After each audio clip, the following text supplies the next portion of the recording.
이 세상에 보냄을 받은 하나님의 사람에게는 나는 누구인가? 그리고 나를 이 세상에 보내신 이가 누구인가에 대한 분명한 정체성이 필요합니다.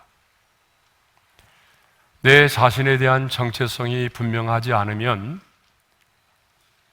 이 세상을 살아가면서 우리는 사소한 말 한마디에 상처를 받기도 하고, 그리고 사탄의 참소 앞에 무릎을 꿇을 수밖에 없습니다. 내 자신에 대한 정체성이 분명하지 않으면, 확신이 없기 때문에 인생의 풍랑을 만났을 때에 끊임없이 흔들릴 수밖에 없고, 내 자신의 정체성이 분명하지 못하면 그 두려움 때문에 영적인 전쟁을 치를 수도 없습니다. 그러므로 이 세상에 보냄을 받은 하나님의 사람에게는 무엇보다도 내가 누구인가에 대한, 자신에 대한 정체성이 분명해야 합니다. 그런데 우리 자신의 정체성을 생각하기 전에 먼저 왜 우리는 예수를 믿어야 하는지, 왜 우리는 교회를 다니면서 신앙생활을 해야 되는지에 대해서 가장 근본적인 질문을 먼저 하도록 하겠습니다. 여러분은 왜 예수를 믿습니까?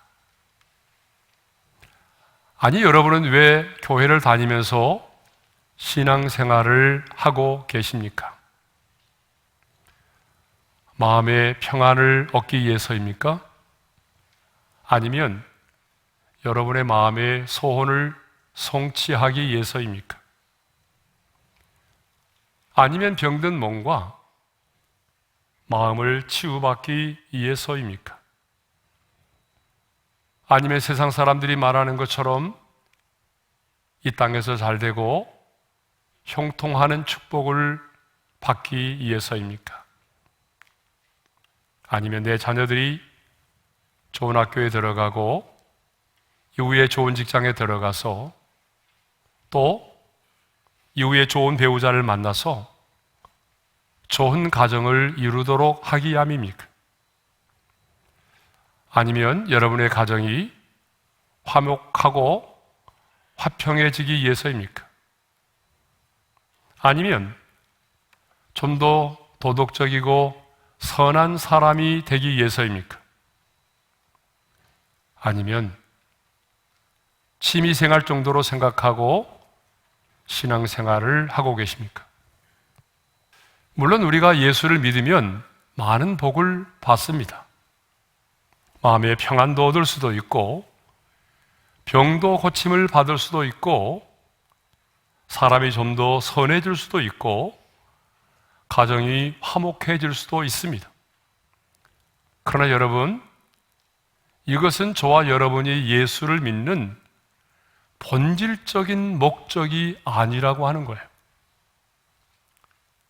지금까지 말씀드린 이 모든 것들은 우리가 예수를 믿고 주님을 따라 나아갈 때에 우리의 삶의 현장에 떨어지는 그런 삶의 부스러기의 축복에 불과한 것입니다.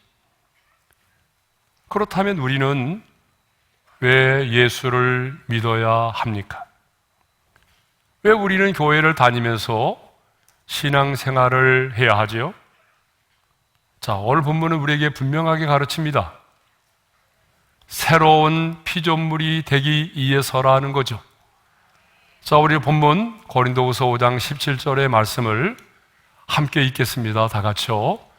그런즉 누구든지 그리스도 안에 있으면 새로운 피조물이라, 이전 것은 지나갔으니 보라 새 것이 되었도다.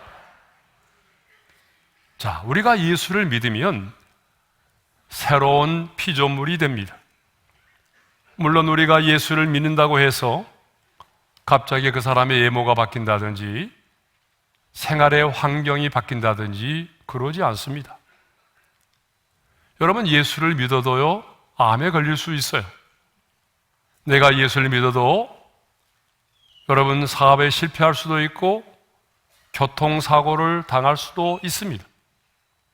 그러나 중요한 것은 예수를 믿으면 새로운 피조물이 된다는 사실입니다.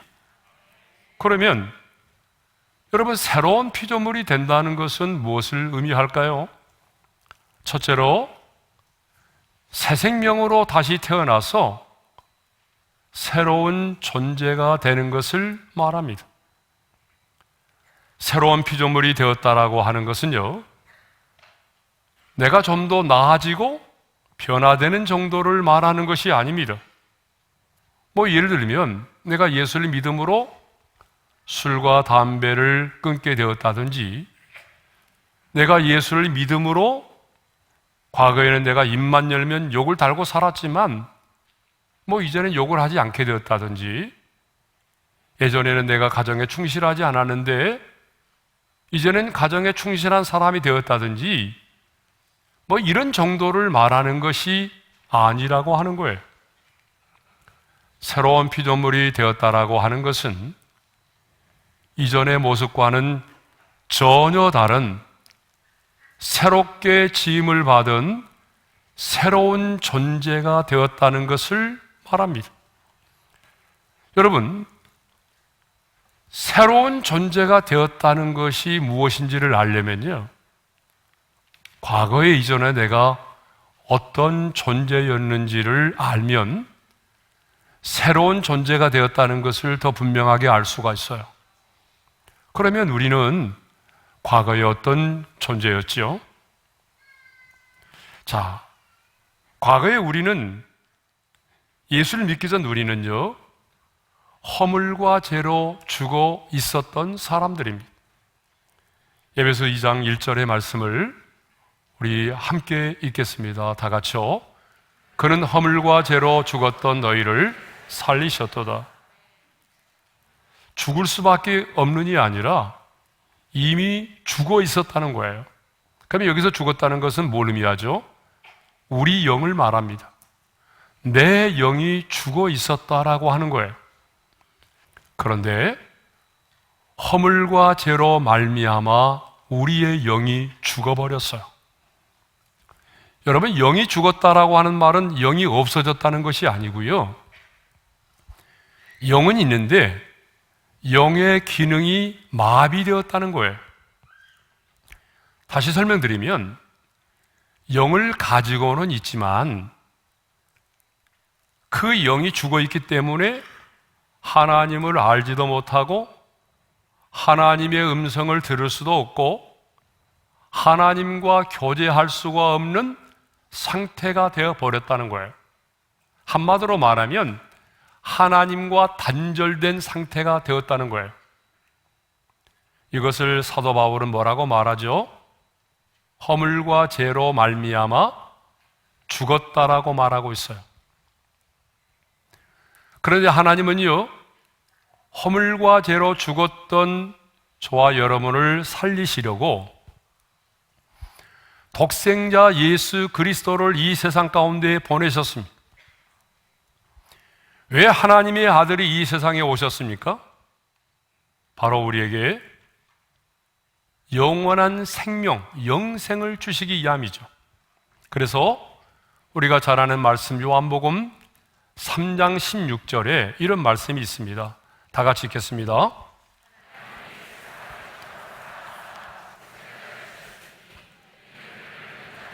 멸망하지 않고 영생을 얻게 하려 하심이라. 네. 그러니까 영원한 생명, 영생을 주시기 위함이죠. 그러면 예수님 안에 있는 생명은 무슨 생명이죠? 제가 수없이 말씀을 드렸잖아요. 죄와는 무관하고 죽음을 이긴 부활의 생명입니다. 예수님은 이 생명을 우리 안에 주시기 위해서 우리와 같은 방식으로 이 세상에 오지 않으시고 성령으로 잉태되어 인간의 몸을 입고 이 땅에 오셨습니다.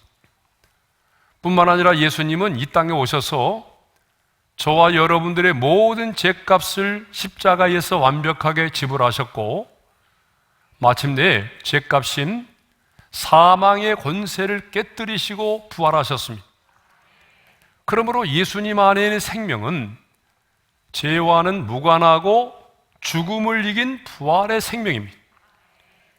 그러니까 우리가 예수 그리스도를 영접하게 되면 예수님의 생명이 우리 안에 오게 되는데, 그 죄와는 무관하고 죽음을 이긴 부활의 생명으로 내가 다시 태어나게 되는 것입니다. 그러므로 이 부활의 생명을 가진 자는 죽음 앞에서 두려워하지 않습니다. 이 생명을 가진 자는 죽음을 두려워하지 않아요. 여러분, 왜 예수 믿는 사람이 죽음 앞에 겁을 내지 않습니까? 그것은 이미 죽음을 정복한 부활의 생명이 우리 안에 있기 때문이죠. 자, 이렇게 우리가 예수를 믿으면 부모님이 물려준 옛사람의 생명 이외에 하나님이 주시는 예수 그리스도의 생명으로 내가 다시 태어나서 새로운 존재가 되는 것입니다. 이것이 바로 새로운 피조물이 되는 것입니다.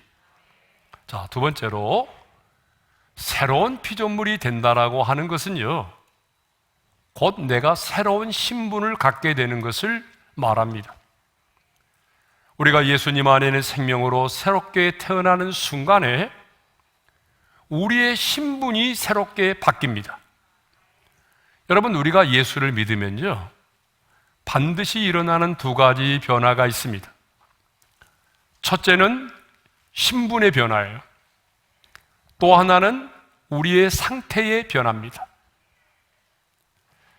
여러분, 이 상태의 변화는 사람마다 다 달라요. 어떤 사람은 참 예수를 믿은 지가 오래됐는데 어쩌면 저렇게 변하지 않을까 라고 말할 정도로 진짜 별로 변하지 않은 사람이 있어요. 이때 옆 사람 쳐다보면 큰일 납니다. 어쩌면 저렇게 변하지 않을까 라고 생각되는 사람이 있어요. 그런데 반면에 우리들 주변에 보게 되면 예수를 믿은 지는 얼마 안 됐는데 어쩌면 이렇게 변할 수 있을까 라고 말할 만큼 그렇게 변화된 사람이 있어요. 상태의 변화는 사람마다 다릅니다. 이렇게 상태의 변화는 다를지라도 분명한 것은 내가 예수를 믿고 예수님을 영접하게 되면 새로운 피조물이 되는 순간에 새로운 신분을 갖게 된다는 거죠. 자, 그러면 우리가 예수를 믿기 이전에는 우리가 어떤 사람이었나요? 예수 믿기 전에는 이 세상의 풍조를 따르고 공중 권세 잡은 자를 따라다녔던 사람이에요. 그래서 예배서 2장 2절에 이렇게 말하잖아요. 다 같이 읽겠습니다. 그때 너희는 그 가운데서 행하여 이 세상의 풍조를 따르고 공중의 권세 잡은 자를 따랐으니 곧 지금 불순종의 아들들 가운데 역사하는 영이라. 자, 여기서 그때에는요, 어느 때를 말할까요? 허물과 죄로 죽어 있었던 때를 말하죠. 예수를 영접하기 이전의 때를 말해요. 그러니까 우리가 예수를 믿고 영접하기 이전은 이 세상의 풍조를 따라 살았어요. 지난번에 말씀드린 것처럼 고사도 지내고 제사도 지내고 손 없는 날에 이사하고 관상도 보고 타로점도 보고 무당도 찾아가고 장명소 가서 이름 짓고 그렇게 살았단 말이에요. 예? 그리고 공중권세 잡은 자를 따라다녔어요. 공중권세 잡은 자가 누굽니까? 불순종의 아들들 가운데 역사하는 악한 영을 말하니까 악한 영을 따랐다는 말은 악한 영의 꼬봉으로 살았다고 말이죠. 악한 영의 지배를 받으며 살았어요. 뿐만 아니라 본질상 진노의 자녀였어요. 그래서 예배서도 2장 3절 하반절에 이런 말씀이 있습니다. 함께 읽겠습니다. 본질상 진노의 자녀였더니. 여러분, 본질상 하나님의 진노의 자녀라는 말은 어떤 방법으로든지 하나님의 진노와 하나님의 심판을 피할 수 없는 자녀였다는 거예요. 더 나아가 골로새서 1장 21절에 보게 되면 하나님과 원수되었던 자라고 말하고 있어요. 다 같이요. 전에 악한 행실로 멀리 떠나 마음으로 원수가 되었던 너희를. 자, 이렇게 우리가 과거에는요, 악한 영의 지배를 받고 살았어요. 이 세상의 풍조를 따라 살았던 사람이고 하나님과 원수되었던 사람들이었어요. 그런데 예수를 영접하여 새로운 피조물이 되는 순간 우리의 신분이 바뀌었어요. 어떻게 바뀌었나요? 하나님의 자녀가 된 거예요. 요한복음 1장 12절입니다. 다 같이요. 영접하는 자 곧 그 이름을 믿는 자들에게는 하나님의 자녀가 되는 권세를 주셨으니. 그러니까 우리가 과거에는 하나님 앞에서 본질상 진노의 자녀요, 원수된 자들이었지만 예수를 믿음으로 말미암아 새로운 피조물이 되는 순간에 우리의 신분이 하나님의 자녀로 바뀌었다는 것입니다. 그래서 하나님을요, 아빠, 아버지라고 부르게 된 거예요. 그것도 뭐 법적인 것 때문에 의무감으로 어쩔 수 없이 아빠, 아버지라고 부른 게 아니고 양자의 영을 받아서 예수 그리스도가 그렇게 불렀던 것처럼 우리도 마음에서부터 우러나오는 그 마음을 가지고 하나님을 향해서 아빠, 아버지라고 부르게 된 거예요.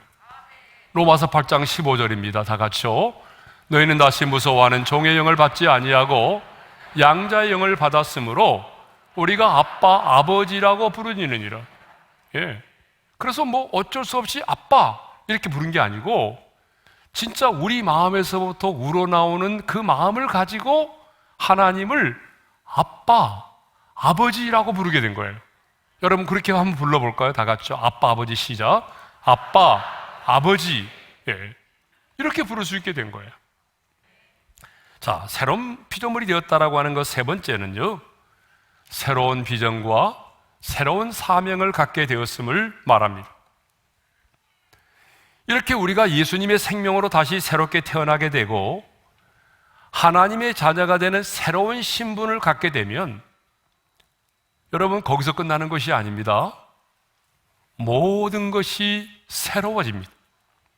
그래서 새로운 비전을 갖게 되고 새로운 사명을 갖게 되고 새로운 방향을 잡게 되고 새로운 가치관을 가지고 살아가게 되어 있습니다. 그래서 새로운 피조물에 걸맞는 삶을 살게 되어 있어요. 그래서 사도 바울도요, 그 다메섹 도상에서 부활하신 주님을 만났을 때에 가장 먼저 이렇게 물었잖아요. 내가 주님 무엇을 하리까? 왜요? 과거에는 십자가의 원수로 예수를 핍박하는 사람이었지만 주님을 만나고 나니까 새로운 사명을 갖게 된 거잖아요. 그럼 내가 무엇을 하리까라고 물었던 거죠. 그러면요, 새로운 비전과 사명을 가지고 살아가기 위해서 저와 여러분이 해야 될 일이 하나 있어요. 그게 뭔지 아십니까? 그것은 과거에 매이지 않는 삶을 살아가는 것입니다. 17절 하반절입니다. 다 같이요. 이전 것은 지나갔으니 보라 새 것이 되었도다. 한번 따라서 합시다. 이전 것은 지나갔으니. 여러분, 이전 것은 지나갔다는 거예요. 여기서 이전 것은요, 뭘 말하죠? 우리가 예수 그리스도를 육체로 알았던 때, 예수님이 어떤 분이신가를 내가 알지 못했던 때, 예수님이 나의 구주 되심을 내가 알지 못했을 때, 예수님을 인격적으로 만나지 못했을 때의 나의 모든 과거를 말하죠. 그러니까 여러분, 예수를 믿기 전에 내가 살아왔던 삶을 돌이켜보면 지우개로 지워버릴 수만 있다면 지워버리고 싶은 마음이 들 때가 얼마나 많아요. 그런데 오늘 너무나 많은 사람들이요, 과거의 아픔과 상처에 매여 있다는 거예요. 너무나 많은 사람들이 과거의 실패와 넘어짐에 묶여 있다는 것입니다. 너무나 많은 사람들이 사탄의 참소에 고통을 당하고 있고 그 죄책감에 시달리고 있습니다. 그런데 오늘 부활하신 주님께서 우리에게 말씀하십니다. 이전 것은 지나갔으니. 이전 것은 지나갔노라고 말씀하십니다. 지나갈 것이다가 아니라 이미 지나가 버렸다라고 말씀합니다. 나를 묶고 있는 이 모든 아픔들, 나를 묶고 있었던 지난날의 상처와 그 죄와 죄책감이 이미 지나가 버렸다라고 말씀하고 있습니다. 얼마나 멋지고 위대한 선언입니까? 여러분, 여기서 지나갔으니라고 하는 말이요, 헬라의 원문을 보게 되면 부정 과거형으로 되어 있어요. 무슨 말이냐면 이미 지나가 버렸으므로 다시는 반복되지 않는다는 것입니다. 그러므로 여러분, 더 이상 과거에 매이지 말라는 것입니다. 과거는 지나갔다는 것이에요. 과거의 아픔, 과거의 상처, 과거의 실패, 과거의 넘어짐, 과거의 죄로 말미암는 사탄의 참소에 더 이상 매임을 당하지 말라는 것입니다. 여러분, 사탄은 언제나 과거지향적입니다. 그래서 오늘도 그리스도 안에서 이미 사라지고 지나가버린 이전의 것들을 가지고 우리를 공격해요.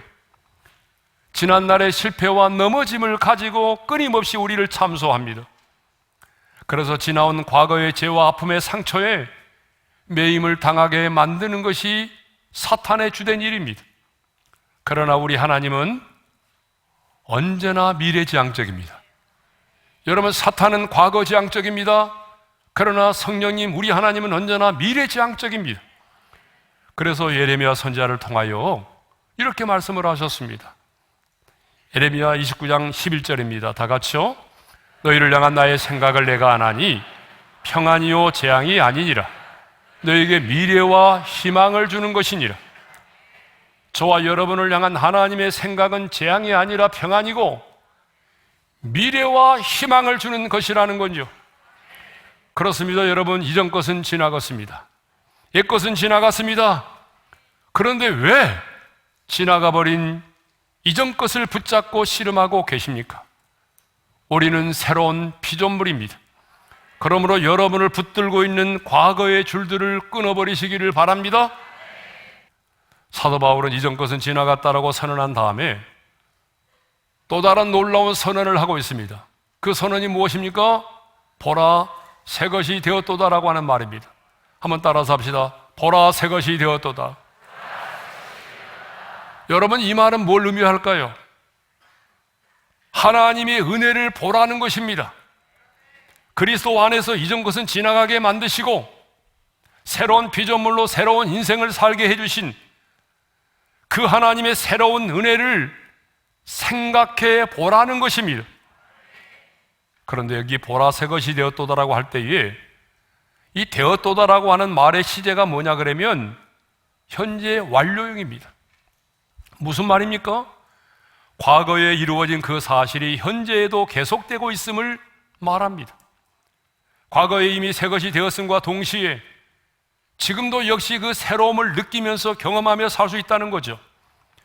여러분, 새로운 피조물이 경험하는 새로움은 시간이 지나도 희미해지거나 사라지는 것이 결코 아닙니다. 사람과 사람과의 관계는 어떻던가요? 시간이 지나면요, 어때요? 변하죠. 여러분, 시간이 지나면 사람과 사람과의 관계도 변합니다. 신혼 때는 얼마나 뜨겁습니까? 그런데 나중에는 어때요? 변하잖아요. 그래서 떨림이 졸림으로 변해버리잖아요. 그런데 하나님이 주시는 은혜로 새로운 피조물이 된 사람은요, 그 새로움을 느끼면서 경험하면서 살아간다는 것입니다. 그러므로 새로운 피조물이 된 우리는 과거에 매이지 말고 하나님이 주시는 새로운 꿈과 사명과 가치관을 가지고 하루하루를 당당하게 도전하며 살아가시기를 바랍니다. 그러면 마지막으로 누가 새로운 피조물이 되는지, 누가 새로운 피조물이 되는 축복을 누리는지에 대해서 살펴보도록 하겠습니다. 성경은 이렇게 말하죠. 누구든지 그리스도 안에 있으면이라고 말합니다. 그리스도 안에 있다라고 하는 말은, 그리스도 안에 있는 자라는 말은 그리스도와 신비적으로 연합되어 있는 자를 말하죠. 그러면 언제 우리가 그리스도와 신비적인 연합이 이루어집니까? 그것은 한마디로 내가 예수 그리스도를 믿고 영접할 때입니다. 내가 예수를 믿고 영접할 때 주님이 내 안에, 내가 주님 안에 거하는 정말 신비한 연합이 이루어지는 거죠. 그래서 예수님은 요한계시록 3장 20절에서 이런 말씀을 하셨어요. 다 같이요. 누구든지 내 음성을 듣고 문을 열면 내가 그에게로 들어가 그와 더불어 먹고 그는 나와 더불어 먹으리라.